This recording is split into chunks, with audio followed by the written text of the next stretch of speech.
સુરત સહિત સમગ્ર જિલ્લામાં ભારે વરસાદની આગાહીને પગલે જિલ્લા તંત્ર સંપૂર્ણ એલર્ટ મોડ પર છે. જિલ્લા કલેક્ટર તેજસ પરમારે જણાવ્યું હતું કે બંગાળની ખાડીમાં સર્જાયેલું ડીપ ડિપ્રેશન ગુજરાત તરફ આગળ વધી રહ્યું છે અને તેની અસર હાલ જોવા મળી રહી છે. પરિસ્થિતિને ધ્યાનમાં રાખી અને તમામ અધિકારીઓની રજાઓ રદ કરવામાં આવી છે.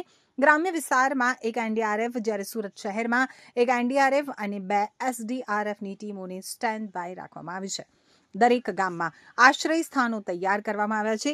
નીચાણવાળા વિસ્તારોમાં રહેતા લોકોને જરૂર પડે તો સલામત સ્થળે ખસેડી જવા સૂચના આપવામાં આવી છે. કલેક્ટરે લોકોને બિનજરૂરી બહાર ન નીકળવાની ખાસ અપીલ કરી છે. સાથે જ જણાવ્યું છે કે હવામાનની સિસ્ટમમાં ફેરફાર થઈ રહ્યો હોવા છતાં તંત્ર પરિસ્થિતિ ઉપર સતત મોનિટરિંગ કરી રહ્યું છે અને કોઈપણ સ્થિતિનો સામનો કરવા સંપૂર્ણ સજ્જ છે. બંગાળની ખાડીમાં જે ડીપ ડિપ્રેશન ક્રિએટ થયું હતું તે અત્યારે આગળ વધતું ગુજરાતની નજીક આવી પહોંચ્યું છે અને તેની અસર સુરત જિલ્લા અને શહેરમાં પણ વર્તાવા લાગી છે. વહેલી સવારથી જ સુરત જિલ્લા અને શહેરમાં વરસાદ વરસી રહ્યો છે અને તેની તીવ્રતા ધીરે ધીરે વધવાની છે.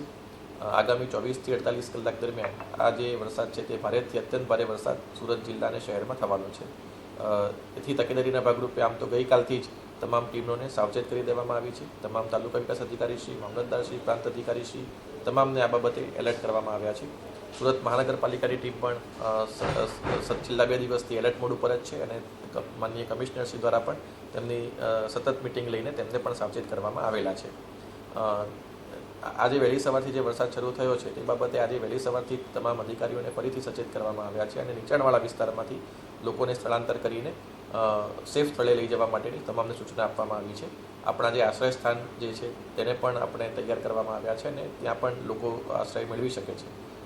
વિશેષ તકેદારીના ભાગરૂપે સુરત શહેરની અંદર એક એનડીઆરએફની ટીમ અને 2 એસડીઆરએફની ટીમ ઓલરેડી આપણી પાસે અવેલેબલ છે, જેને એલર્ટ મોડ ઉપર રાખવામાં આવી છે અને ગ્રામ્ય વિસ્તારમાં પણ એક એસડીઆરએફની ટીમ એલર્ટ મોડ ઉપર ઓલરેડી છે. એટલે મારી તમામ નાગરિકોને ખાસ વિનંતી છે કે જરૂરિયાત ન હોય ત્યાં સુધી બહાર નીકળવાનું ટાળે અને આગામી 2 દિવસ આપણા માટે ખૂબ જ ભારેથી અત્યંત ભારે વરસાદવાળા રહેવાના છે. એટલે નીચાણવાળા વિસ્તારની અંદર જ્યાં પાણી ભરાતા હોય ત્યાંથી તાકીદે સ્થળાંતર કરીને સેફ સ્થળ ઉપર જાય અને આ માટે અમારી ટીમ પણ મદદ હંમેશા કરે છે.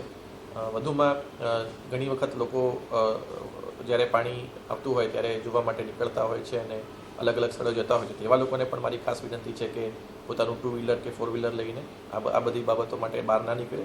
વરસાદ જ્યાં વધારે વરસતો હોય અથવા તો જ્યાં નીચાણવાળા રસ્તા હોય ત્યાં ઓવરટોપિંગના કારણે પણ ઘણી વખત પાણીના વહેણ આવવાની શક્યતા હોય છે. તેથી આપણે સાવચેતી રાખી અને અકસ્માત નિવારવા માટે આ પ્રકારની જે એક્શન્સ છે એને ના કરીએ. ડુમસ અને સુવાલી બીચ જે છે ત્યાં પણ અત્યારે લોકોને ના જવા માટે સૂચના આપવામાં આવે છે અને આના માટે પોલીસ તંત્રનો પણ આપણે મદદમાં લઈ રહ્યા છીએ. છેલ્લા 2 દિવસથી આમ તો આપણી સમગ્ર ટીમ આ માટે કાર્ય કરી રહી છે, પણ આગામી 2 દિવસ છે ખૂબ જ આપણા માટે ભારે વરસાદના રહેવાના છે. તેથી મારી તમામ નાગરિકોને ફરીથી નમ્ર વિનંતી છે કે નીચાણવાળા વિસ્તારમાંથી તાકીદે સ્થળાંતર કરીને ઉપરના વિસ્તારમાં જાય અને શક્ય હોય ત્યાં સુધી જરૂરિયાત ન હોય ત્યાં સુધી બહાર નીકળવાનું ટાળે.